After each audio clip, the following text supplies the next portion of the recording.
So,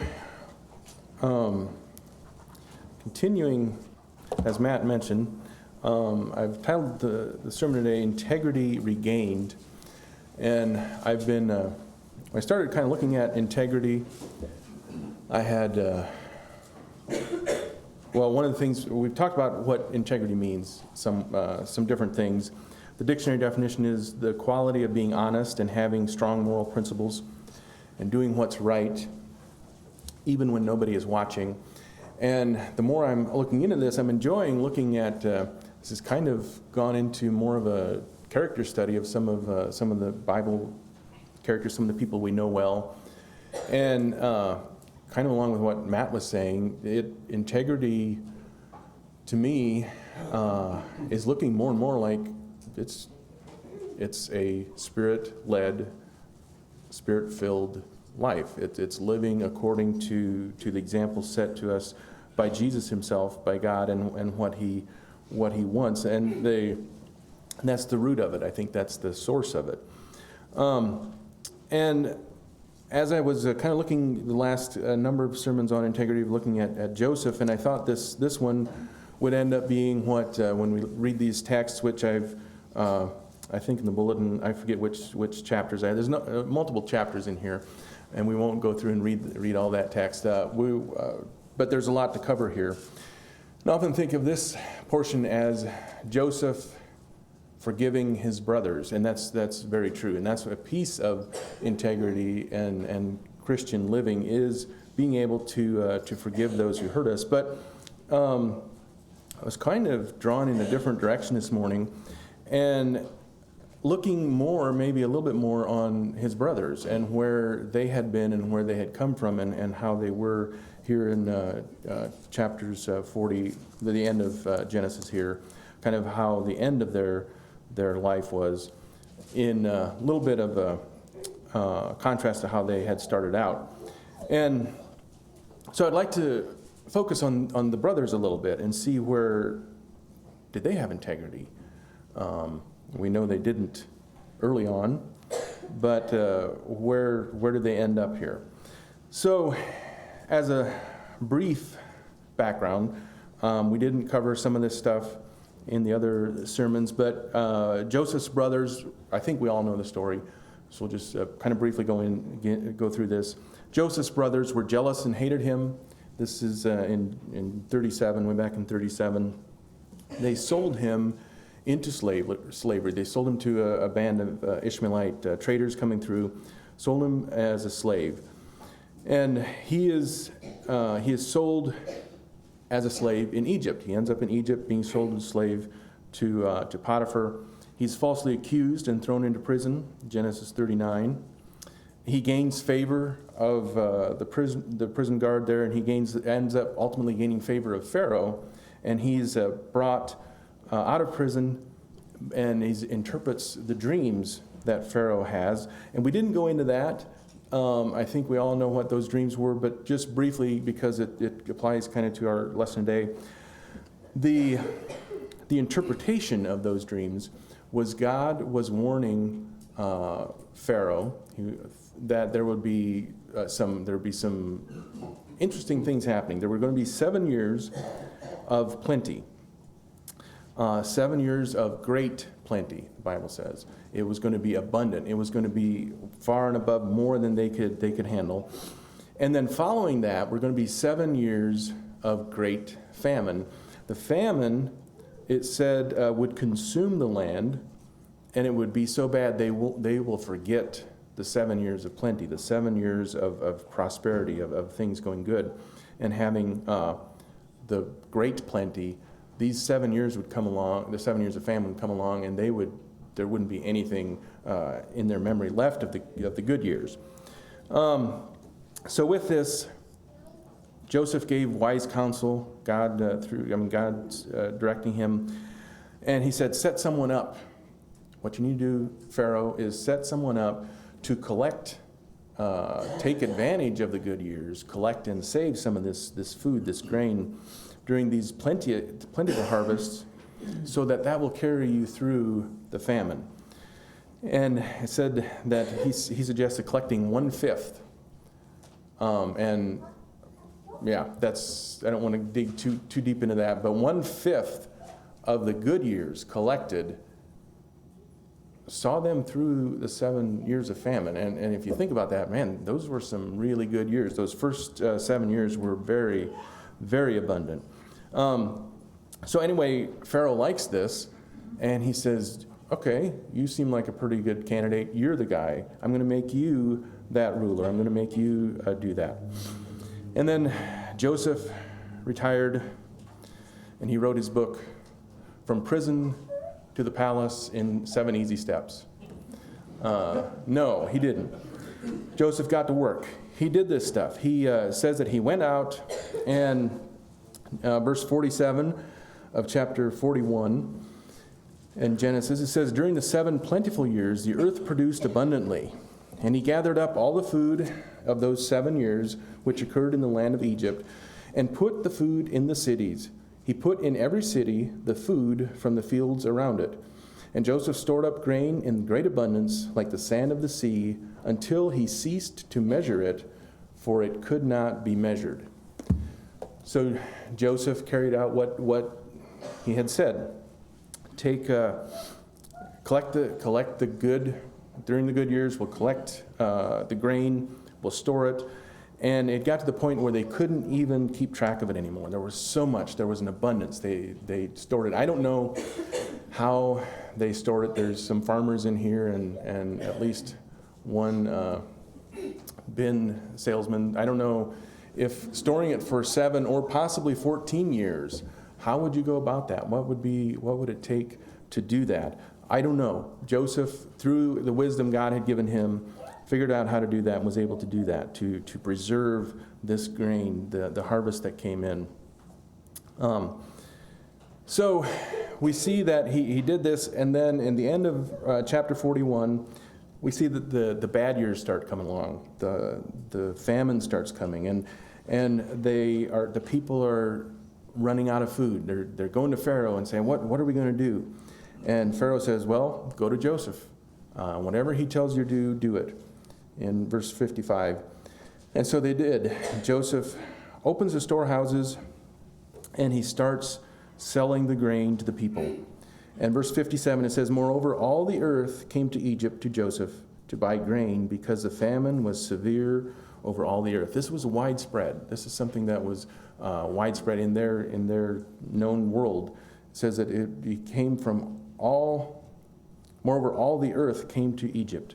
They heard, hey, there's somebody was storing up food in Egypt. We're going there, and we can buy food there. People coming from all over. Well, this word gets to Jacob and his family. He says, we're running out of food here. We need to see if we can go get some grain in Egypt. So he sends his sons, 10 sons, to Egypt to get grain. In verse 6 of chapter 42, his brothers, Joseph's brothers come and says, now Joseph was governor over the land. He was the one who sold to all the people of the land. And Joseph's brothers came and bowed themselves before him with their faces to the ground. And then it says that Joseph knew them. They didn't know him. They didn't recognize him. But he obviously recognized them. And then in verse 9, it says, and Joseph remembered the dreams that he had dreamed of them when he was a young lad. And that's another thing we hadn't covered, but he had at least 2 accounts. It gives 2 different dreams that Joseph had in where he had dreamed that his brothers, and the one dream I think even his parents, would be bowing down to him. Kind of a prophetic dream. And I think that played into why his brothers hated him, or were jealous of him and hated him. But here it happened. This is the exact thing that happened, was his brothers walked in. They didn't know it was him, didn't know that he was actually this ruler in Egypt. And they bowed down. Says they bowed before him, their faces to the ground. And he remembered it. Verse 9 says this was a memory that came back to him. So what does Joseph do? I would assume seeing them walk through those doors is going to be a shock to him. And I would assume if Joseph, and we know he was human, if he had hurt from that, still carrying hurt from his brothers, I can almost imagine, I can't totally imagine what that would feel like, but I bet it brought up a lot of those old feelings, a lot of those old hurts that he had from his brothers. And he, just picturing him in that scenario, what does he do? He says, well, you guys are spies. He accuses them of something. He says, you must be spies. And they say, no, we're all brothers. We have a father and we have another younger brother at home. They go through this whole thing. And he says, no, I think you have come to check out how profitable or how Egypt is doing. You're here to spy. And he throws this at them, and then he throws them in prison. He throws them in jail. It says for 3 days he had them in custody. And during this time, or I guess when he's saying he will, that they have to go to prison or to jail, verse 21,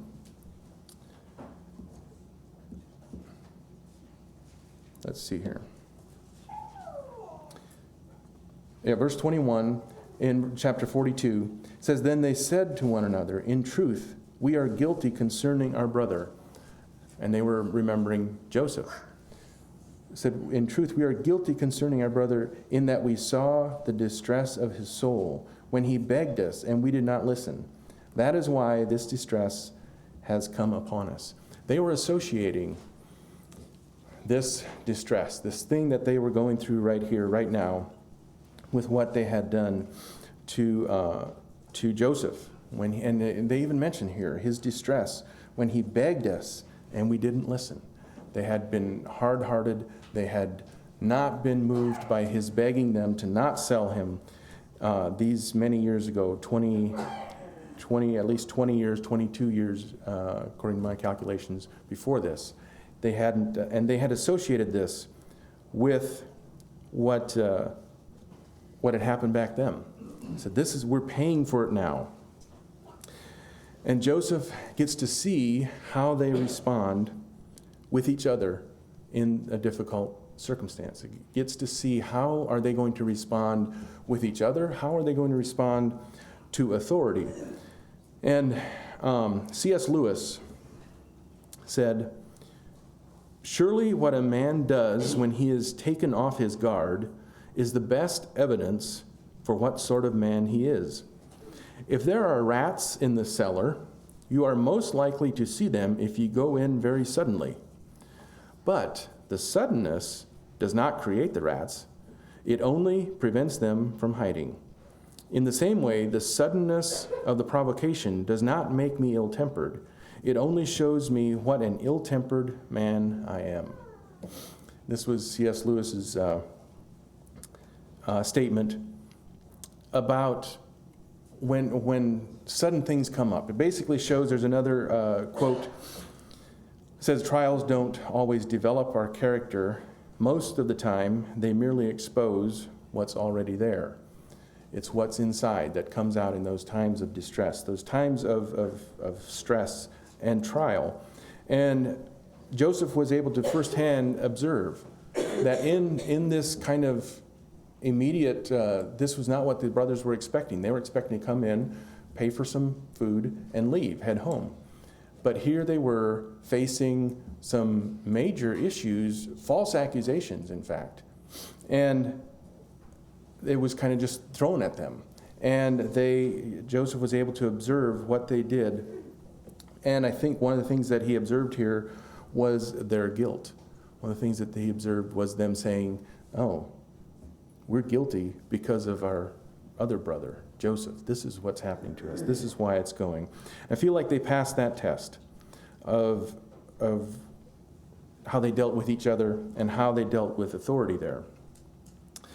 So moving on here, Joseph gave orders to, they finally brought, I think he kept Simeon.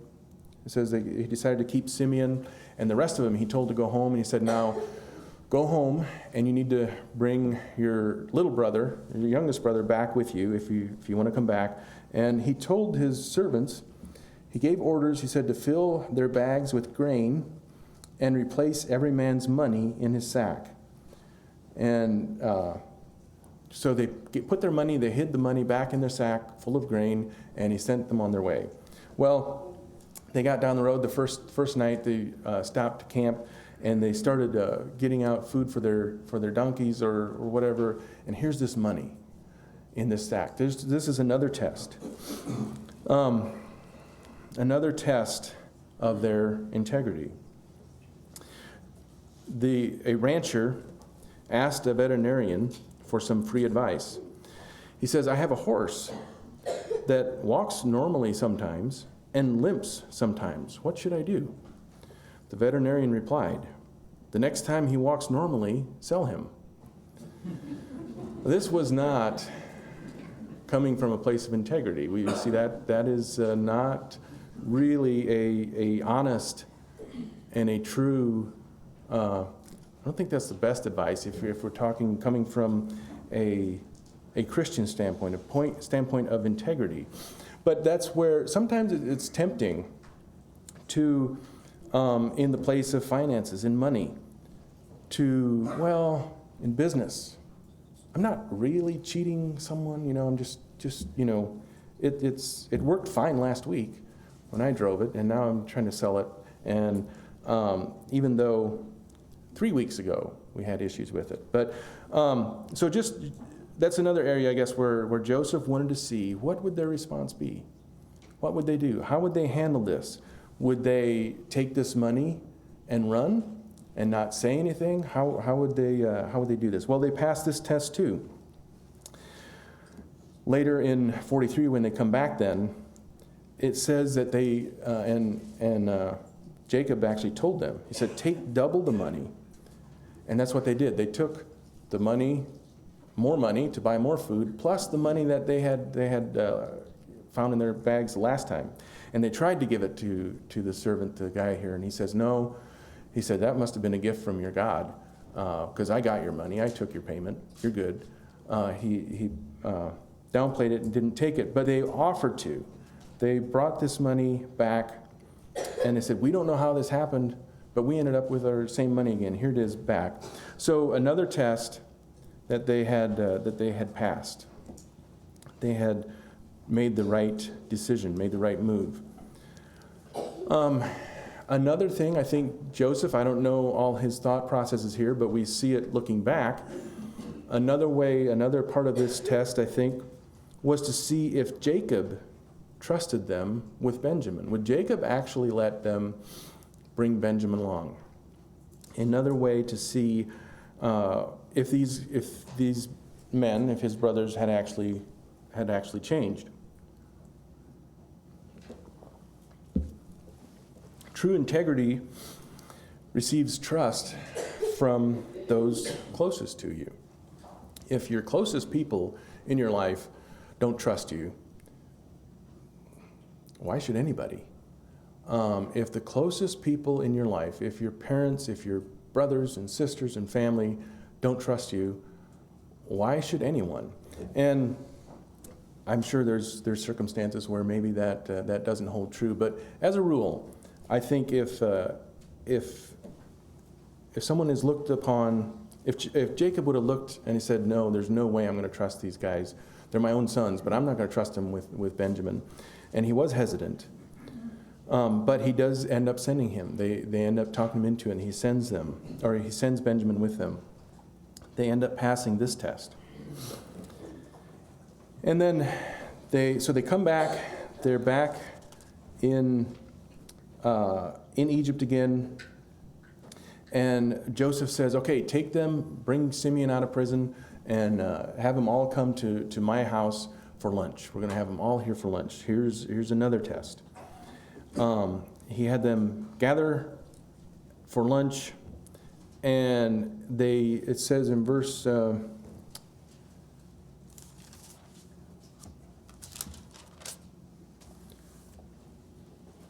me find in verse 33 and 34 of chapter 43, it says, and they sat before him, the firstborn according to his birthright, and the youngest according to his youth. And the men looked at one another in amazement. I think they were amazed that, how did they get us lined up correctly here? But 34, it says, portions were taken to them from Joseph's table, but Benjamin's portion was 5 times as much as any of theirs, and they drank and were merry with him. I think that was by design. I think Joseph wanted to see, how will they react? I'm sure he remembered that his brothers were jealous of him when Jacob showed honor and showed more love to him, I guess, or favoritism to him, Joseph, as a young boy. This was another test to see how will they react. Are they going to be jealous if Benjamin ends up with 5 times the amount?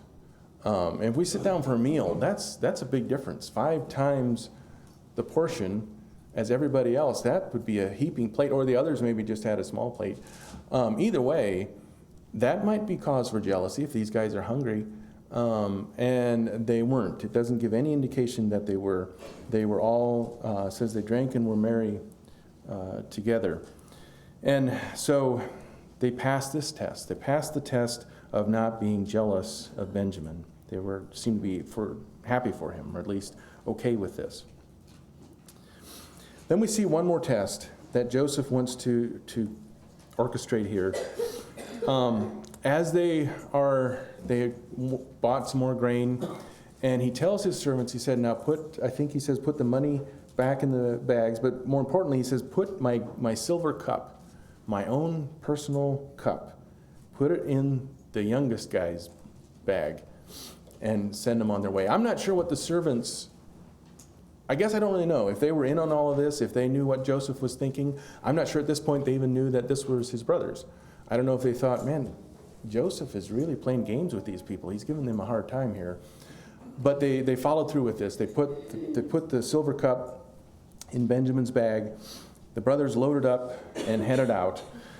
And I can imagine, this has been a roller coaster ever since the first time they walked into the presence of Joseph. There have been ups and downs, and one of them had to stay behind. At one point, they thought they were all going to have to stay behind. And then they're reunited. They bring the younger brother along. They're reunited. They're served this nice meal. And then they're saying, you can go. You're free to go. And they're heading home. I can picture them traveling with spirits high and feeling good about life. They've got food. They're heading home to their family. They've got Simeon back with them. And they're heading home. And Joseph, it says they were just on their way. And Joseph tells his servants, he said, okay, track them down. Time to throw a wrench in the gears. Go after them. And he told them, get kind of harsh with them. Really, really give them a hard time about this. Say, why have you returned evil for good? Haven't we been treating you good? And here you are stealing from us. And really play it up. And the servants did this. They went and they stopped the brothers. And they said, hey, one of you guys has stolen the king's silver cup. And they were all sure that they had not done this. And to the point they even said, they said, if you find this cup, if we stole it, whoever you find it with, you can kill that person, and the rest of us will be your servants for the rest of our life. We were that sure that we haven't done this. We are that positive that none of us stole from Joseph, from the ruler. Well, the servant said no. He said, basically what we want is whoever we find it with, whoever stole it, is going to be the servant. The rest of you are free to go. We're not charging all of you. It's just the one who stole it. So, they've got this set up. It's like a movie almost. I mean, you can picture they start at the oldest. Knowing that it's in Benjamin's, the youngest, bag, they start at the oldest, building the drama, and they look through, nope, it's not here. They go to the next one, nope, it's not here. With each one, the brothers are probably more and more relieved and more sure. They get down to Benjamin, and we picture the servant bringing this out of his bags. Aha, here it is. Benjamin is the thief. He's got to go back, be a servant. So they had told the others, said, we want the one who stole it. The rest of you are free to go. At this point, the other brothers could have headed on home. They could have gone home. They could have said, wow, that's weird. I didn't expect that of Benjamin, but, whatever. Let's head on home. They didn't. In verse 13 of 44, it says, then they tore their clothes, and every man loaded his donkey, and they returned to the city. They turned around and headed back. We're not going to leave Benjamin suffering back there alone. They all headed back, not really knowing what was going to happen. And we get to the end of chapter 44, and Judah, in 43, when they were talking Jacob into letting them go, Judah is the one, in verse 8 of 43, and Judah said to Israel his father, send the boy with me, and we will arise and go, that we may live and not die, both we and you, and also our little ones. I will be a pledge of his safety. From my hand you shall require him. If I do not bring him back to you and set him before you, then let me bear the blame forever. Judah had said himself as, I'll be responsible, I'll be the one, it's on my shoulders. And we see from 18 through the rest of the chapter, we'll just read verse 18, and then Judah went up to him, they're back before Joseph, and they're begging and pleading to have Benjamin released.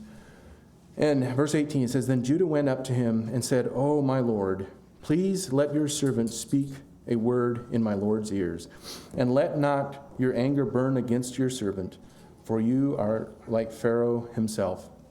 Here's Judah. He doesn't know this is Joseph. He doesn't know this is his brother, but he is calling him Lord and referring to himself as servant. And then he goes on and kind of explains what happened. A very passionate rendition of what took place here. Verse 32 says, for your servant became a pledge of safety for the boy to my father, saying, if I do not bring him back to you, then I shall bear the blame before my father all my life. Now therefore, please let your servant remain instead of the boy as a servant to my Lord, and let the boy go back with his brothers. For how can I go back to my father if the boy is not with me? I fear to see the evil that would find my father.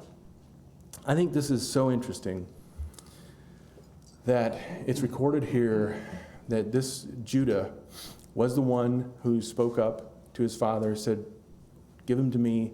I'll take care of him. I'll be the one that is assured that I'll bring him back. And then here he's the one that speaks to Joseph. He pleads to Joseph. And it's come full circle. Because if we go back to Genesis 37, it is Judah. Judah is mentioned as the one who suggests, hey, let's sell him. Let's sell him into slavery. Let's sell our brother, the one that we're jealous of, the one that we hate. Let's sell him into slavery in Egypt. Here, 22 years later, is Judah bowing down. He doesn't know it, but he's bowing down to this same brother, the brother he sold into slavery, and he's begging to take the place of another brother, to be a servant in Egypt for the rest of his life. That's like opposite. That's like pure opposite. This is one thing. Over here is the exact opposite. It's the other side of the coin. We see that, yes, this man truly had changed. And I think this spoke to Joseph too. Knowing the history he'd had with Judah, knowing that he was just more outspoken than some of the others, we don't know. But knowing that it was him that had suggested to sell him, and now here he is pleading to sell himself in exchange for his younger brother's life, essentially. It says, save him, take me. He had fully regained his integrity. Regaining integrity, well, I'll just read this. So Thomas Paine said that character is much better kept than recovered. And I'd like to steal that a little bit and change it around a little bit and say that integrity is much better maintained than regained. Regaining it is so difficult. See, these men had changed, at least in many ways. They had made a change in their life. It took a lot of evidence. It took a lot of proof for Joseph to believe that. He does finally believe that, and he does forgive them. Verses, first part of 45, we'll just jump in here and read a couple verses. Chapter 45, verses 3 through 5. It says, "And Joseph said to his brothers, 'I am Joseph. Is my father still alive?' But his brothers could not answer him, for they were dismayed at his presence. So Joseph said to his brothers, 'Come near me, please.' And they came near, and he said, 'I am your brother Joseph, whom you sold into Egypt. And now do not be distressed or angry with yourselves because you sold me here, for God sent me before you to preserve life.'" They were, I imagine they were pretty freaked out. Here's Joseph, this person who's been giving them all this tough time, this person who they have bowed down to, this person who has their life in his hand with just a indication of his finger, could have had them all beheaded immediately. Here he was. This was the guy. This was our little brother that we did not, like they said, we didn't heed him even when he begged with us, when he begged for mercy. We didn't heed that. And even after, so we know the rest of the story. Joseph forgives them. He moves his whole family to Egypt. His father, even after his father died, if we go to the end of Genesis, chapter 50, verse 18, it says, "His brothers also came and fell down before him." This was after Jacob had passed away. And Jacob had asked Joseph to be lenient with them. But it says that his brothers came to, and behold, they said, "Behold, we are your servants." But Joseph said to them, "Do not fear, for am I in the place of God? As for you, you meant evil against me, but God meant it for good, to bring about that many people should be kept alive as they are today. So do not fear, I will provide for you and your little ones." Thus he comforted them and spoke kindly to them. Joseph, as a man of integrity, a person of integrity, forgives them for that major hurt that they did to him. So, wrapping all this up, kind of covered a lot of ground here, but I just want to go back and hit some of these aspects here. A person of integrity is respectful to authority. A person of integrity is able to get along with others, even in difficult, stressful times. A person of integrity is honest with money and business deals. A person of integrity is trusted by those closest to them. A person of integrity is not jealous when good things happen to others. A person of integrity is willing to speak up for someone who is falsely accused. And a person of integrity is willing to forgive those who hurt them. There's a lot of things in here. As I look at this, that speak to me, and I guess maybe point out areas where I need to work on, and bring those to light. And like I said, I think we can learn a lot. We have learned a lot, seen a lot from Joseph and his dealings, his values that he had, his integrity that he had, but also from his brothers. We see that they truly were changed. They were the opposite types of people from before to the way they ended. Okay. With those thoughts, let's stand for prayer.